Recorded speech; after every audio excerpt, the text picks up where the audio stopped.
Sebagai jalur rempah utama dunia, seperti halnya jalur sutra bagi bangsa Cina, beberapa upaya yang dilakukan, riset sejarah, ekspedisi jalur rempah, festival rempah dan berbagai perayaan momentum terkait, khusus ekspedisi jalur rempah di Maluku Utara yang sejak lama sebagai pusat rempah dunia berupa cengkeh dan pala yang pernah menjadi rebutan bangsa-bangsa Eropa hingga melahirkan kolonialisme, terkait jalur rempah. Sejak berabad-abad lalu berbagai pelabuhan di Nusantara sudah dijadikan jalur pelayaran dan perdagangan.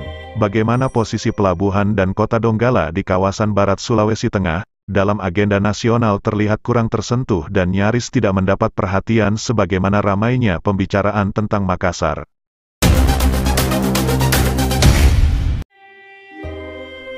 Padahal secara historis, kota Donggala dapat dikategorikan jalur rempah dengan alasan, pelayaran perdagangan rempah-rempah dari Maluku melalui Makassar tujuan China menjadikan Donggala sebagai persinggahan.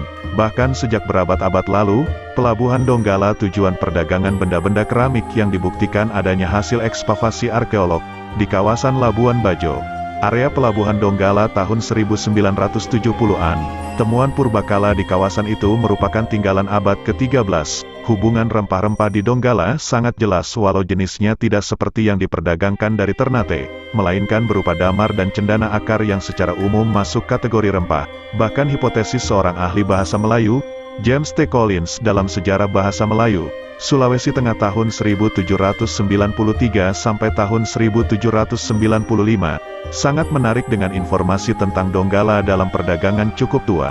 James mengacu pada The Narrative of Captain David Woodard, ditulis Vaughan yang mengutip beberapa sumber menyebut perdagangan kayu hitam dan cendana akar, Santalum Album, di Sulawesi berdasarkan Ferran, 1914, bahwa kayu mewah Makassar, dikabarkan oleh Abu Fazii alami kepada Maharaja Mughal di Agra, India, adanya kayu cendana, terutama cendana akar dihasilkan di Donggala. Bahkan menurut James T. Collins mungkin sekali penemuan arca Buddha buatan abad ke-3 atau ke-4 di Kalumpang, Sulawesi Barat, juga berhubungan dengan jaringan perdagangan ini.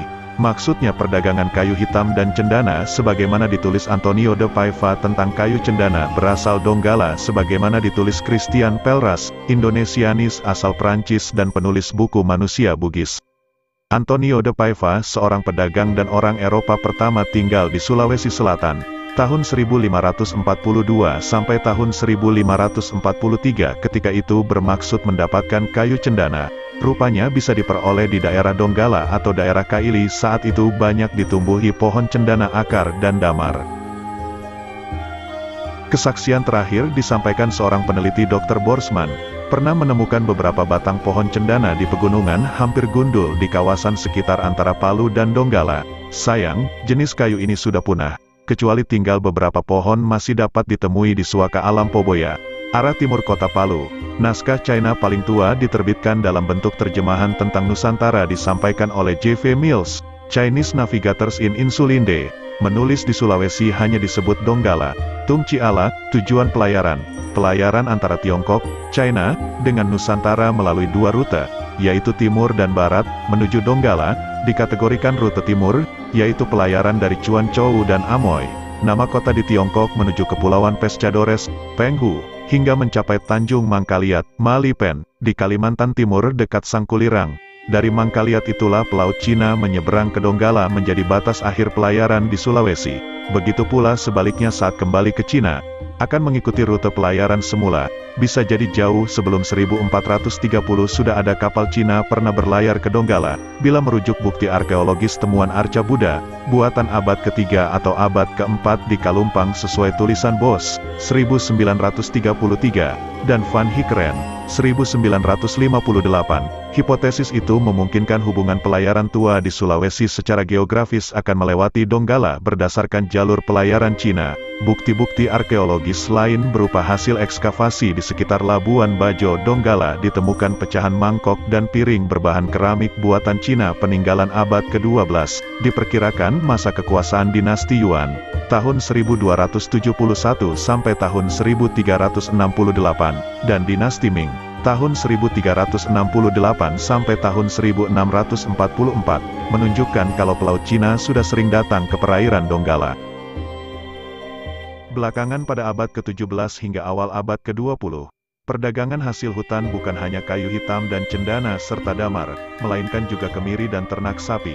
Kapal-kapal dagang dari berbagai penjuru Nusantara dan belahan dunia lainnya, melabuhkan sauh dan membongkar muatannya di pelabuhan ini. Aktivitas kemaritiman, perdagangan dan interaksi sosial budaya yang menyertainya lalu membentuk kultur urban Kota Donggala. Kota di mana pelabuhan itu berada, berdasarkan latar belakang sejarah tersebut, dapat dikategorikan kalau Donggala merupakan salah satu jalur rempah Nusantara dan dunia. Selain itu disusul perdagangan hasil bumi paling besar seperti rotan, kayu hitam, eboni, dan kopra yang cukup lama terjadi transaksi. Hingga kini gudang kopra peninggalan Belanda masih tersisa sebagai bukti sejarah masa lampau yang cukup terkenal dikenal gudang Copra Fonds. Perdagangan kopra menjadi rangkaian perdagangan rempah Nusantara yang tak terlepas dari keberadaan pelabuhan Donggala. Landasan sejarah itu, di saat perlu dilakukan penguatan kembali terhadap kejayaan masa lampau di Kota Donggala berhubungan jalur rempah, salah satu perayaan bias dilakukan berupa festival rempah. Bagian dari konservasi dan preservasi terhadap warisan sejarah kota dan budaya urban, dengan menjadikan rempah sebagai tema utama yang di dalamnya dapat berupa pelestarian heritage Donggala.